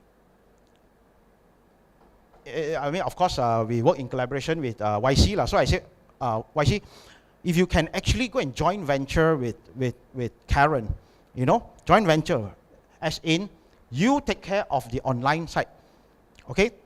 So Karen, if YC can actually joint venture with you to be in charge of the online strategies, you can call him director of online strategies or whatever, doesn't matter lah, okay? And he is particularly responsible to do Facebook, website, whatever, which has one goal, which is to drive at least 30% new customers to your shop. Wouldn't that be a great investment or a joint venture? Hey, yeah, why not? There's another channel of business already, other than just, because a lot of businesses, they actually do get a lot of businesses via online or whatever. But the problem is you don't know how to, so get an expert to do it. And by the way, from now on, YC, where are you? From now on, YC is no longer the online strategy, online what? online, what companion, every time, how you say it? Your online presence companion. Every time you stand up, I am your online presence companion. No. Now he is going to be position himself as a joint venture strategist for your business growth via online strategies, online strategy lah. Okay, the purpose is basically to grow your business. So anybody who wants to get his service to JV with you to grow another 20-30% online, so that's the guy to go to lah. So anyway, that's that lah. Okay, so basically in terms of marketing, you got to know these three things: who, what, and how. Okay, how? Go and think of so few ways. Don't just only one way lah. Referral marketing is another way, by the way. Okay, quickly your profit multiplication formula. Do you know your profit multiplication formula or not? Do you know or not? This will give you a very good formula in which you can actually grow your business exponentially. You just write down all this first, then you figure out later. Profit equals, what is profit? Your profit is your number of leads times conversion. Okay, your number of leads times conversion. Times with average sales per client, times transaction per year, times your margin, minus total costs. Okay, this is like totally no-brainer kind of thing lah. But you know why is it important for you to write down? It is because from here you can automatically see if you want to increase your profit. There are only 3 things that you need to do, or 4 things actually. First is to get more clients. And in order for you to get more clients, what do you need to do? Have more leads and convert more. It's either you increase the number of leads or you increase the number of conversion, the rate of conversion, right? The next thing that you need to do is average sales per client. If you can increase that by a little bit, then that would grow a little bit. And then the number of transactions per year. Okay? Minus your profit margin. Times your profit margin minus your total costs. Okay? So it's important for you to actually write down this so that when you really put it out in the open, so you just go and just work it out on a piece of paper. Hey, what's my lead number of leads that I get on a weekly basis or whatever? What is my conversion ratio? How do I improve this? What's my current and what's my targeted improvement? Okay? What's my average sales? How do I increase it a little bit? How do I do this? Once you go all this, you will totally have a very good visual of where your margin is coming from. Okay? Now, the next thing which I want to share with you, again, I don't have time to go through this. The next thing I want to share with you is your cost management strategy. The other day, I was having dinner with Mr. Key. So as you know, Mr. Key owns a hotel, right? So he said, okay, VK, how else can I improve my business? I said, okay, how do you think you are doing right now? Okay, I'm doing fine, everything good, everything. What about your expenses? How much is your expenses a month? Oh, my expenses, I don't know how much, 200,000 or 500,000 a month, whatever. Okay, very good. Okay, Mr. Key, I tell you, very easy only. You reduce your expenses by 5%. Whoa, 5%, a lot. Okay, never mind. If not 2%, 2% like negotiate some more. 2% can. Per quarter. Okay, 2% per quarter. So before he can say anything, I say, how many departments have you got? Oh, I got housekeeping kitchen maintenance don't know what. Okay, I tell you what. You bring them for a meeting, all your department heads, bring them for a meeting. You tell them, okay, Jackie, you are the head of department for maintenance, right? Housekeeping, right? Okay, your quota is 0.3% in the next 3 months to reduce. Your quota is 0.3%. How you do it, I don't care. You pour less shampoo, the toilet paper don't simply throw, whatever lah. Okay, 3%, 0.3%. Maintenance, your quota 0.5%. Your quota 0.2, 2%, right? So this person have 0.3, sub, in 3 months, collectively, 2% already, every 3 months, every 6 months, every quarter, 2%, times 4 is 8%.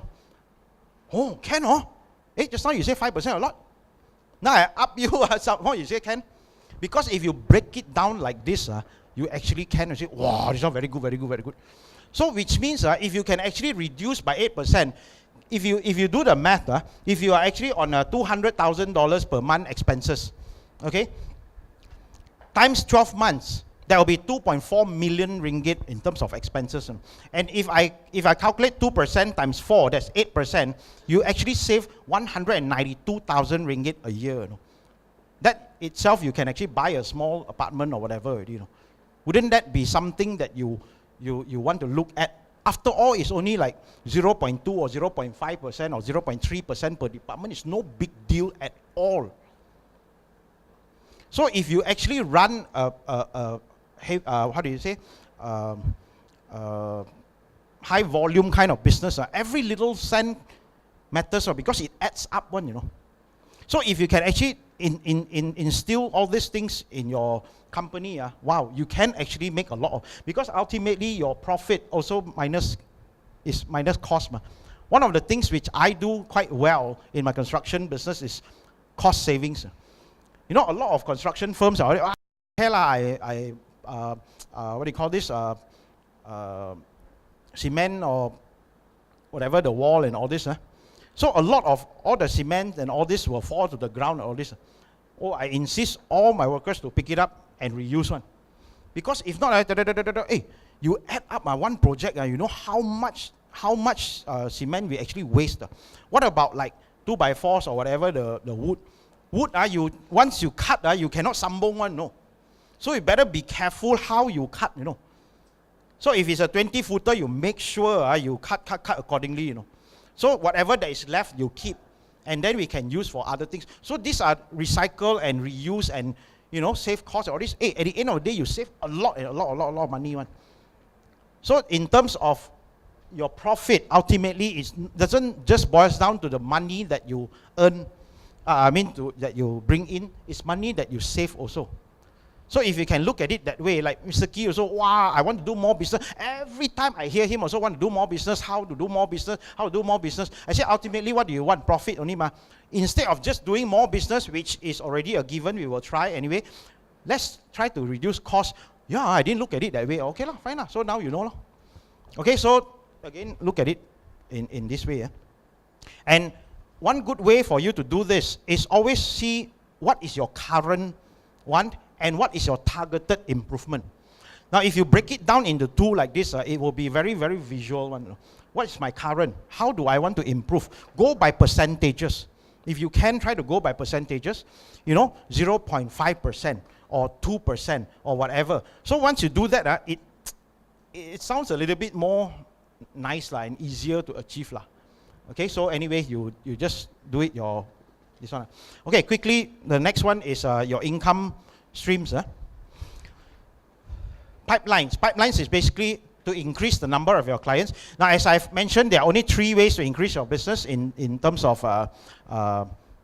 revenue. It's basically increase more customers, increase the average size of each transaction, and increase the frequency. So the pipelines, what are your leads generation strategies? What are your follow-up procedures? Your common objections and solutions, and your conversion ratio, and your sales techniques.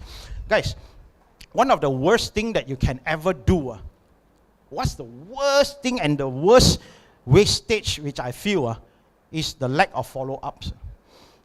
When people actually give you business or inquire or whatever, you must be able to follow. You must have some form of system to follow up on. You don't follow up, God will punish you, and I tell you.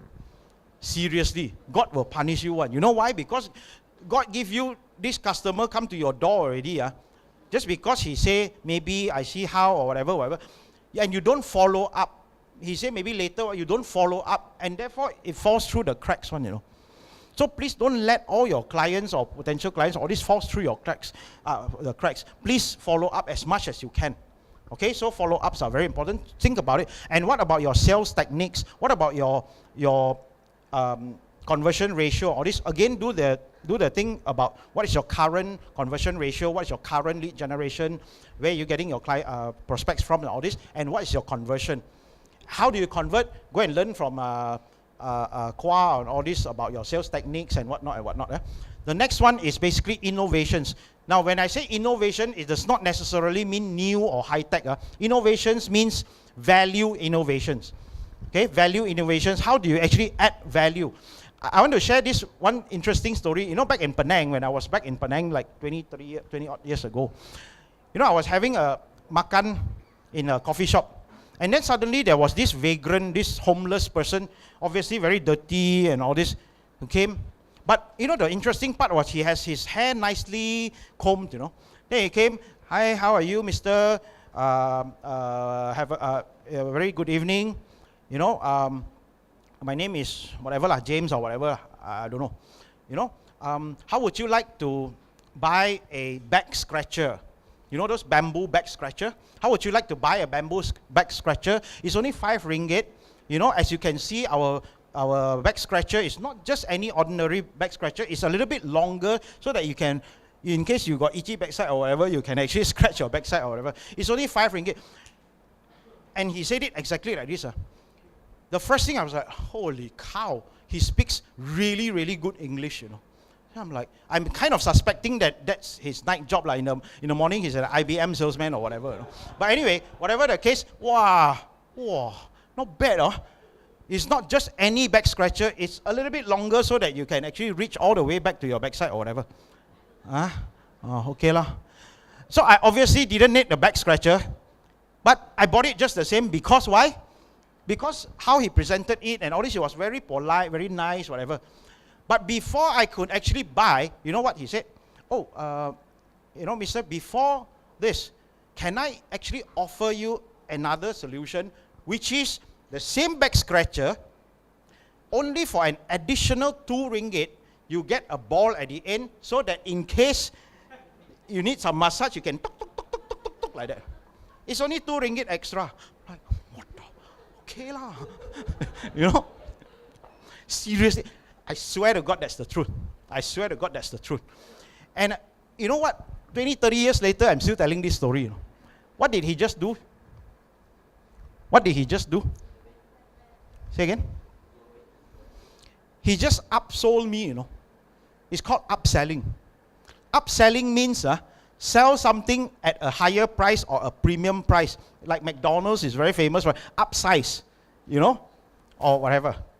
So, in order for you to increase the average sale per transaction, you can upsize or upsell in that way.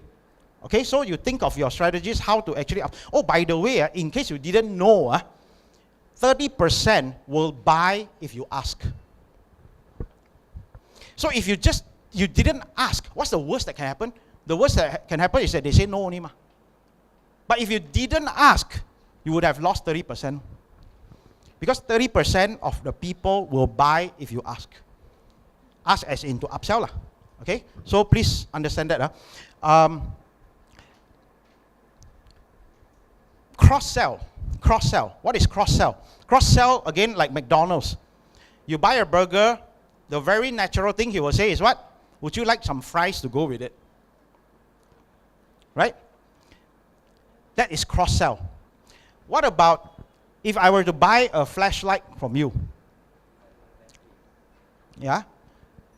What can you say? If I were to buy a flashlight from you?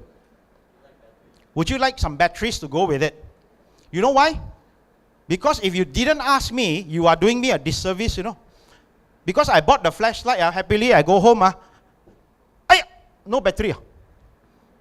Because this Chokodog never tell me that no battery one.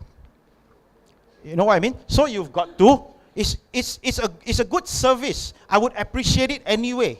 I've got to buy it somewhere anyway, what? So in terms of cross-selling would be things that are complementary to your business or whatever. Please, go and cross-sell. So that's one way to actually increase your, this one. What about upmarket your business? Sell premium instead of sell lower, whatever. Like Karen, for example, she goes upmarket in terms of cars. Yeah, only Continental cars and stuff like that. Okay. So the next one is optimization. Basically, this deals with your residual income. Yeah, optimization. If you are let's say you are a carpet cleaning company, professional carpet cleaning company, right? So if I ask you, okay, Ruby, how many times an average customer, on average, how many times does he buy from you or engage your services? Once every 3 years, okay, for his office, which is like 6,000 square feet. Okay, cool. How would you like if I can show you a way that he buys from you or engage your services twice a year instead of once every 3 years? Amazing, right? Amazing, right? So how, no matter how much brochure I send to him, no matter how much my salesperson go to him, he also won't buy one. It's because you didn't know how to do it. Let me tell you, this goes back to the USP, the example that I gave you. If I were to go to a client, now go and teach all your salespeople. The next time you go and see this client, you go and tell him, Mr. Client, did you know that the carpet is essentially a giant health filter? It basically filters the pollen, the dust, the mites, the dust, the bacteria, the dust mites waste, and the bacteria which eats the waste, and God knows what else and what else and what else. Do you know that it's actually a giant filter? And EPA, do you know what's EPA?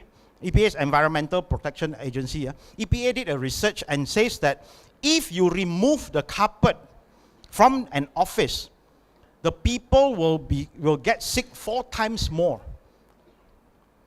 If you remove the carpet, if an office without a carpet, the workers will get sick 4 times more often than those people who has carpet. Okay? But just as in any filter, after a while it gets saturated, right? It gets saturated and it becomes ineffective in terms of filtering, right? So what do? Typically we vacuum, right? Again, EPA shows you that professional cleaning is 1,500 times more efficient than even if you vacuum it every single day. Why? Because when you vacuum every single day, the bacteria doesn't die. When professional cleaning, you use hot steaming water to clean and whatever, and it becomes 1,500 times more efficient. So can I actually offer you a system or a package to do a maintenance service for twice a year instead? Now, what are the chances of him taking it? I mean, if you can give him all the data, all this, it will be pretty good, right? So automatically, you optimize this client. Instead of once every 3 years, you optimize this client to buy twice every year. No? So you got to think of it in that way. No? Please do not think within your box. No? And don't even think outside your box, because you think that outside your box, there's actually a bigger box one, You know the monkey god, I don't know whether you have seen this story. Monkey god go and challenge Buddha. No? Buddha said, monkey god, you can, with one leap, you can fly, I don't know how many leagues and leagues and leagues and leagues. Okay lah, I give you, what do you call this? Chance lah. You leap all you want, I give you 1 year, you go and leap all you want. Okay? You cannot leap beyond my palm one, Buddha said. So monkey got leap, he took 1 year jump until I don't know how, finally he came back, how come I still see Buddha one? Because no matter what, you think that you leap, you are just within the palm of Buddha only one. Anyway, you go and see the story. My point here is that don't think that there is actually a box outside the box one. No, there is a bigger box which contains you one. So please eliminate any form of box. Please think as wildly as you can or whatever. There are ways to actually do it one. Just because you don't know how to do it doesn't mean it's not there. If you don't know how to do it, the next best thing is come and ask me lah. Okay? Very quickly, strategy. The next part is partners. Another way of income stream will be partners. Partners would necessarily mean things like strategic alliances. You know what strategic alliances? People who are complementary to you. People who are complementary to you. Let's take for example, first and foremost, you need to know what is your target market. For example, your potential client is, for easy reference, let's say a person who is going to be married very soon. Corinne, you're going to get married soon, right? Okay? What are the people what services do you need immediately one? I mean, hypothetically speaking lah. Printers, right? Videographers, right? Photographers, right? What else? What else? Florists, right? Restaurants, right? What else?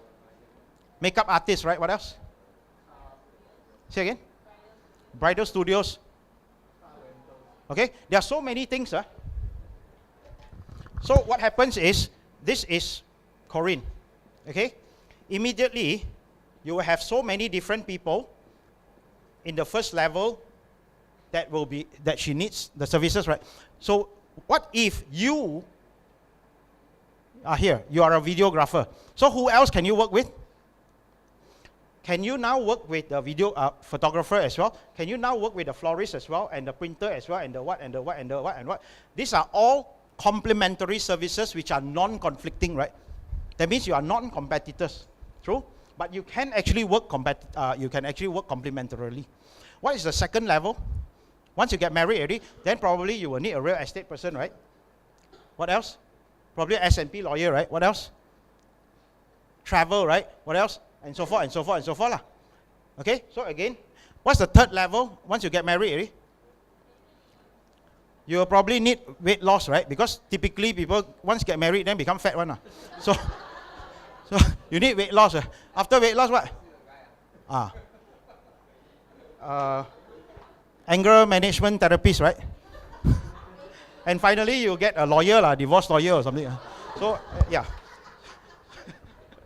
Yeah, so anyway, these are some of the...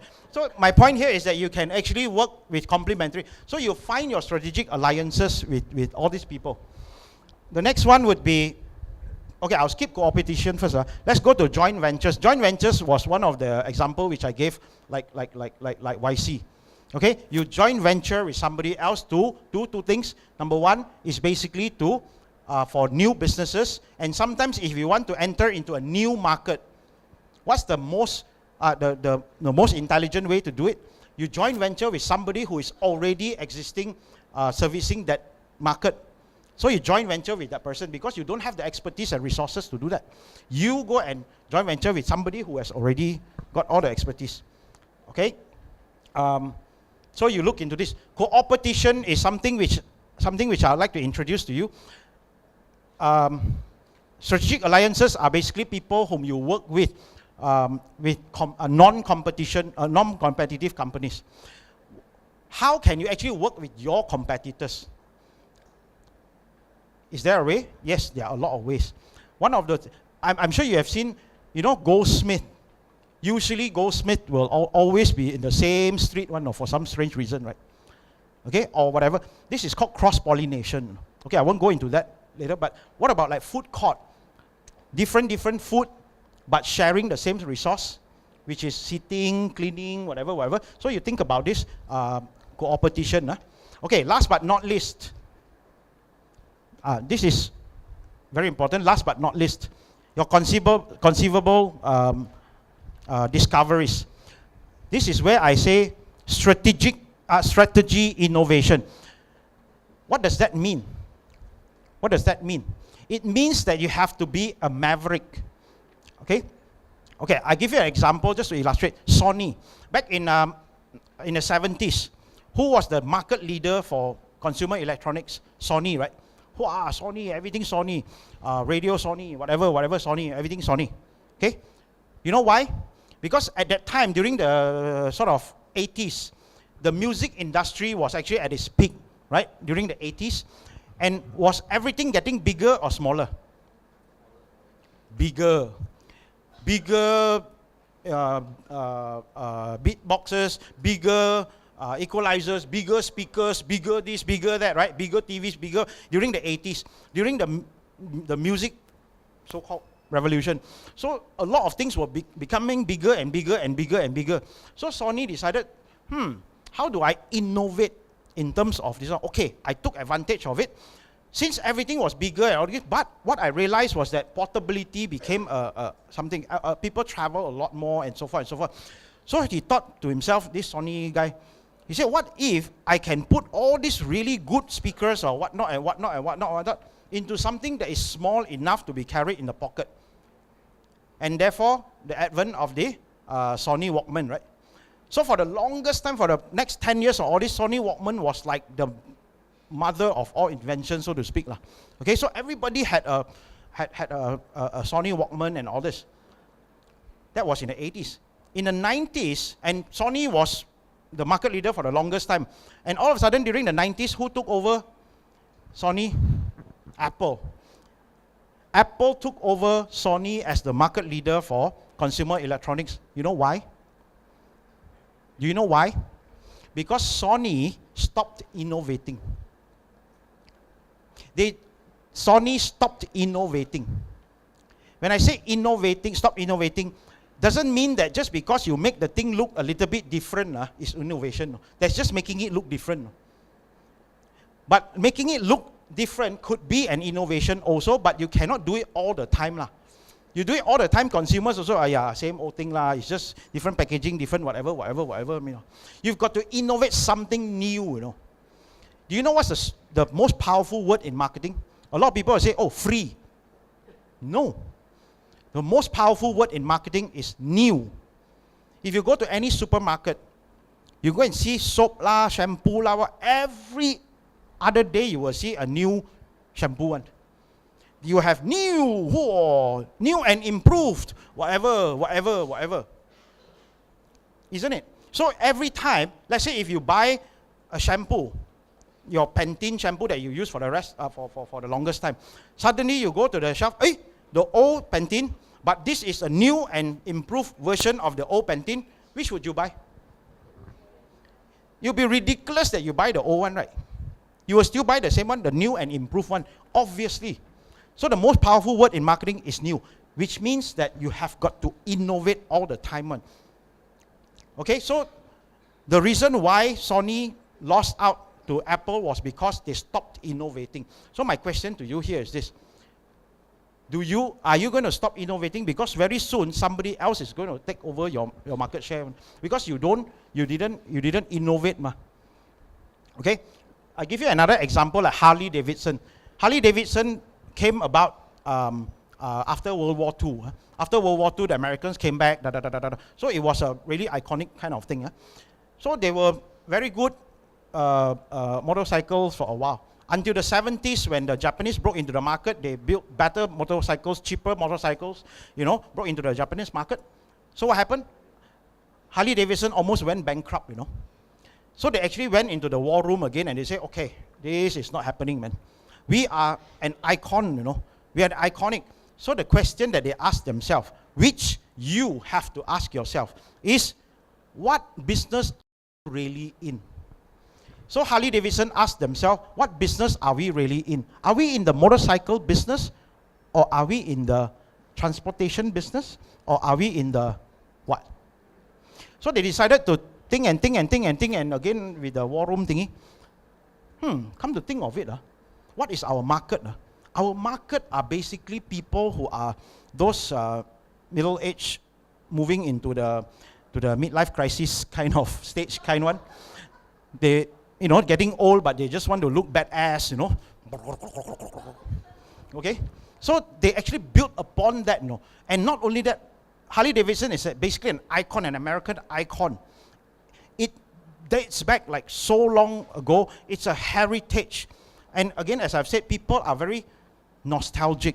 So they actually built upon that concept of heritage, of iconic motorcycle, American icon, masculinity, whatever. They actually made Harley Davidson jackets and stuff. It became a lifestyle. And all of a sudden, Harley Davidson became like any motorcycle brands that comes in the market will never ever be able to knock Harley Davidson off. No way, because they brilliantly marketed themselves as an icon and a heritage. As opposed to, I'm in the business of motorcycle. So there are so many other good motorcycles.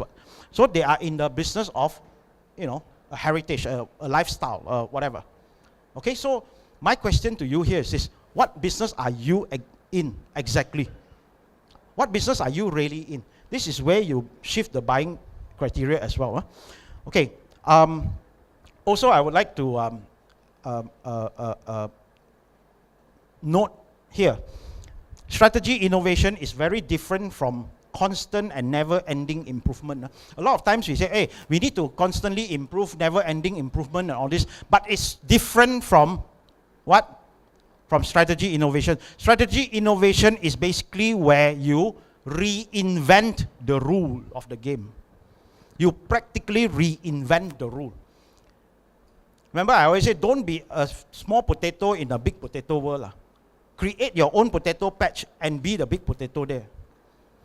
Okay? Reinvent the rule. If you understand the concept of blue ocean, basically what you need to do is you innovate to a point where you render all your competition irrelevant. You render all your competition irrelevant. And you know what's the only way to beat competition?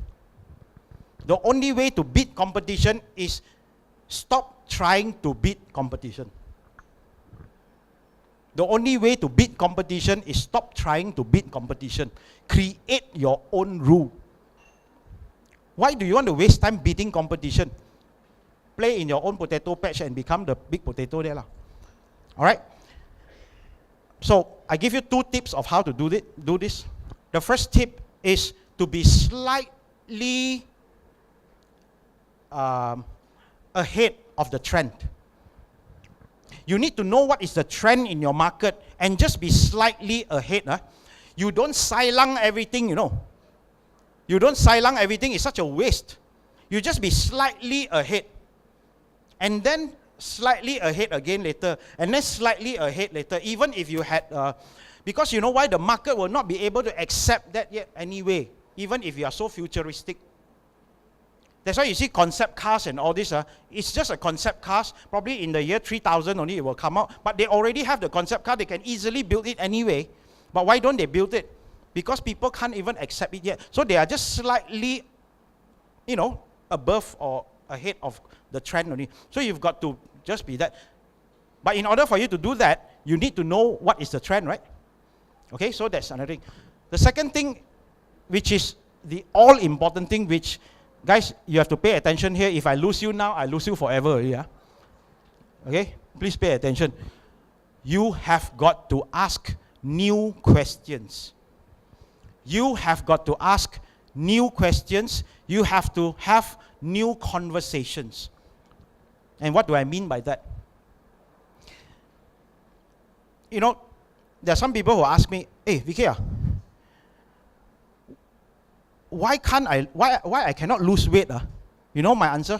Because you're a pig. Why I cannot lose weight? Because you're a pig. And that's the truth. Why? Because the moment you ask a question to yourself, why can't I lose weight? Automatically your answer would be, oh, I've got to diet, I've got to this and this and this. And you know what? In your mind, you say, yeah, I'm a pig, so therefore I cannot diet one, I have to eat one. And then how to lose weight? So the quality of your answers highly depends on the quality of the questions that you ask yourself. The quality of the answers are basically dependent on the quality of answers, questions that you ask yourself. A lot of people say, hey, why I cannot do this, I cannot do that, or this. You know what you have effectively done? You have effectively ingrained all the presuppositions in your brain that it is impossible. You already presuppose that it is impossible for you to do it. What? You can probably say things like, oh, the market is so bad. Okay, you ask me to get them to buy premium product. The normal product also a bit susah already. You ask them to, you upsell them some more. Some more you ask them to buy two times a year instead of 3 times, 1 time every 3 years. You mad? No. It's you who is mad. You know why? Because you already presuppose that it is impossible. Whoever said that you got to sell them only one product? If you cannot sell them this, don't you think it's time to invent a new product or, you know, somehow give a new value proposition or something already? So don't presuppose that it cannot be done.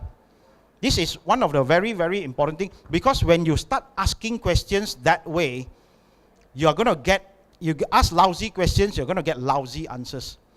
So don't ask questions like, why I cannot do it, how how come I do this also cannot one? In what way? Come on, I won't pretend to know your business better than you do. You know? You are supposed to be the expert. You know? So I will ask you back. I'm not going to say, yeah lah, the market is so bad lah, don't know how lah, yeah lah, cannot lah. But actually got one lah, some people can lah. You do more lo, or what lo. I'm not going to say all these things. I'm going to tell you that your question is already wrong. So how you talk, your inner conversations are also just as important. Okay, so very quickly go to the scorecard. I'm not going to explain anymore, but one last thing which I want to tell you is, accountability scorecard, you know how it works already. Whatever that you are going to be doing during your, for your core squad and all this, it will translate back into your scorecard. End of this month, I will send you an email or whatever, okay? You will have a new family for the next 3 months, which is your cell group, all right? This is the scorecard based on your current scorecard, core squad.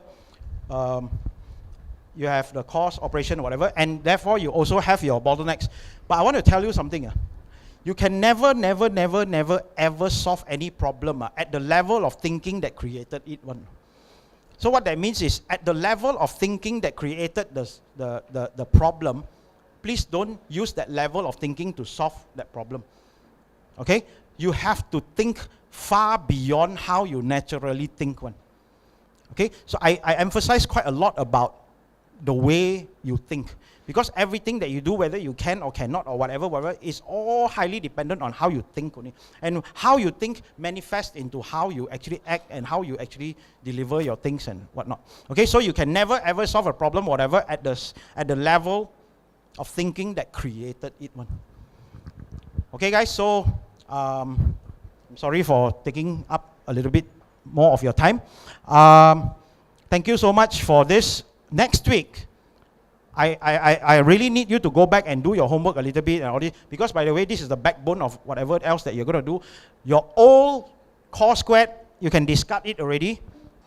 This is the new version. From now onwards, this is the new version. Next week, we are going to do a workshop. Next week, we are really going to do, I'm going to get everybody to stand up and like, you present your core squad. Yeah? So please go back and do it. Okay? Thank you very much, ladies and gentlemen.